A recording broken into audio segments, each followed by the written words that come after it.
Hey y'all, if you've been following me for a while, you know that I love a good cup of coffee and that I got a brand new Ninja coffee maker. So today is the day, you guys. I unboxed my Ninja coffee maker after cleaning up my coffee station, pull all the pieces apart and set it up. And I love it already. I got instructions and recipes. I've got strainers for tea and for coffee.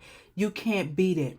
So what I'm going to do is clean everything up and then make my first cup of coffee. Now, this particular scooper tells you exactly what you need, how much coffee for a full or a half or even 1 cup. So I couldn't be more excited. After cleaning up the water dispenser and filling it up, I went ahead and brewed my first cup of coffee. I'm using community coffee because I want coffee that me and my husband will enjoy. And so I brewed it, you guys, and you can actually smell the aroma coming off of it. It smells absolutely delicious.